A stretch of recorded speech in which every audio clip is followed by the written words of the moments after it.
యోగాలో మరి నేను ఉపయోగం పొందానండి, ఆరోగ్యం పొందాను. ఈ విషయం చెప్పకపోతే నా హృదయం ఊరుకుంటలేదు. అసలు నాకు హెల్త్ బాగాలేనప్పుడల్లా అన్నీ రావడం ఇంజక్షన్లో ఇలా వద్దురా యోగరా అన్నాడు. అంటే చెప్పినప్పుడల్లా పక్కన తీసి పెట్టేసేదాన్ని. థైరాయిడ్ కూడా ఉండేది నాకు. థైరాయిడ్ అంటే ఇంకా షివరింగ్ వచ్చేస్తూ ఉండేది. ఆ ట్యాబ్లెట్ పరగడుపున వేసుకునేదాన్ని. అన్నీ చెప్పడం వదిలేడు.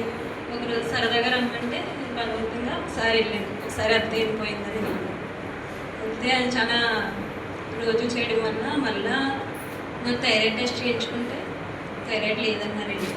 ఆ అమ్మాయి పనిచేస్తున్న హాస్పిటల్లో నడిస్తే చేస్తాను. ఇక్కడ థైరాయిడ్ టెస్ట్ చేస్తే థైరాయిడ్ లేదన్నారు. లేదు సార్ నాకు థైరాయిడ్ ఉంది, నేను ట్యాబ్లెట్ వాడుతున్నానని డాక్టర్తో వాదిస్తున్నాను. లేదమ్మా ఇదిగో నీ రిపోర్ట్లు కొన్ని నేను కాకపోయినా ఇంకోటి అక్కడికి వెళ్ళి అడగమన్నా అదే చెప్పారండి. ఈ ఉపయోగం నేను పొందాను యోగా వల్ల. ఆయన అన్నారు కదా, ఒక్క గంట టైం మనం ఇవ్వకపోతే మన ఆరోగ్యానికి నిజంగానే సర్వ రోగాలు వచ్చే అవకాశం ఉంది ఇప్పుడున్న సమయంలో. అందులోని మా డాక్టర్ని ఫీజు తీసుకోవచ్చు కదండి అంటే ఇద్దరు చిన్నపిల్లలతో చిన్నపిల్లల్ని ఆడించేసేవారు పార్కులో, గణపతి నగర్ పార్కులో. పెద్దవాళ్ళతో పెద్దవాళ్ళు అలా అందరినీ నవ్విస్తూ తను ఆ నవ్వును చూసి ఇంకా ఆనందపడేవారు. అలా శ్రీమతి గారు కూడా ఇంకా మా లేడీస్ని కూడా మోటివేట్ చేసేవారు ఆరోగ్యంగా ఉండాలి. మేము ఎవరైనా రాకపోయినా సరే ఏమ్మా సీత ఈరోజు రాలేదని అడగడం, ఇప్పుడు కాଳ వచ్చింది ఈరోజు రాలేదని అడగడం, మా ఆరోగ్యం వీళ్ళ చేతిలో ఉన్నాయని మాకు అర్థమైంది. అంటే పట్టించుకునే మనిషి కూడా గురువు ఉన్నారు కదండి. గురువు అంటే చెప్పేయడం కాకుండా పట్టించుకుని గురువు ఉండడం వేరు. ఆయన ఫోన్ చేయమని శ్రీమతి మాకు ఫోన్ చేసి అడగడం, మా ఆరోగ్యం గురించి తీసుకున్న కేర్కి వీళ్ళకి కృతజ్ఞత తెలియజేస్తూ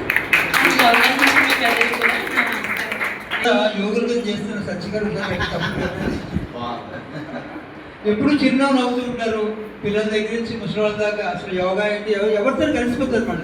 ఆయన ఐడెంటిటీ ఏం ఉండదు అక్కడ, అందరిలో మెరిచి అయిపోతుంటారు.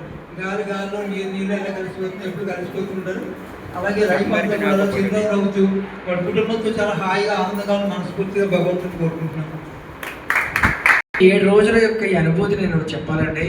నేను అనుకున్నాను 1-2 రోజులైతే వస్తాను, 2 రోజులైతే అవ్వదు నాకు, అక్కడ మా స్టూడెంట్స్ ఇబ్బంది పడతారని చెప్పేసి నేను తిరుపతి రావాలి చెప్పానండి. అలా కాదు అల్లుడు గారు కంపల్సరీ రావాలా, రమణ గారు ఉంటారు, అలాగే మీరు కూడా ఉండాలని చెప్పేసి అన్నారు.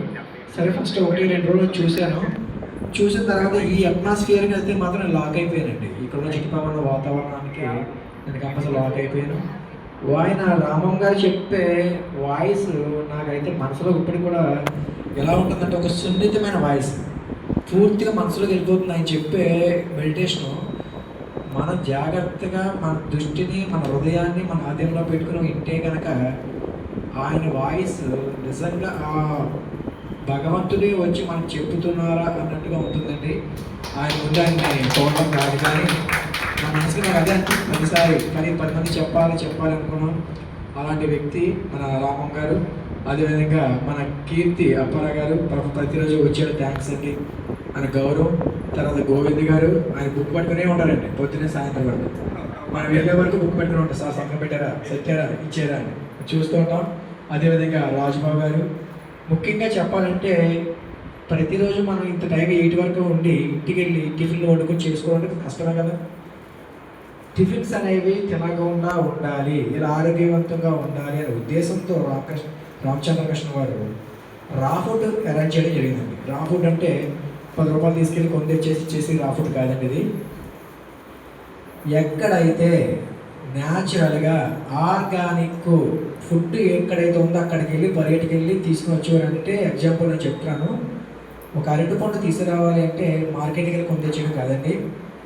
ఎవరైతే ఇంటి దగ్గర పండిస్తున్నారో ఆ గెలను తీసుకుని వచ్చి వాళ్ళే ఈ 4 రోజులు ఆ గెల దగ్గర వచ్చి పండబెట్టి మనం వెళ్ళేటప్పటికి ఏదో రోజున ఒక రోజు ఇవ్వాలని చెప్పి ఉద్దేశంతో అలా ఇవ్వడం.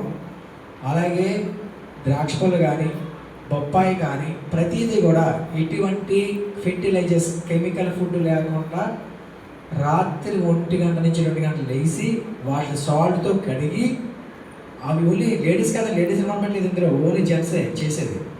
వాళ్ళు కట్ చేసి మనకు అందించినటువంటి ఈ రామచంద్ర మిషన్ వారిని ఈ సభాముఖంగా కూడా ప్రత్యేక ధన్యవాదాలు తెలియజేసుకుంటున్నాం సార్.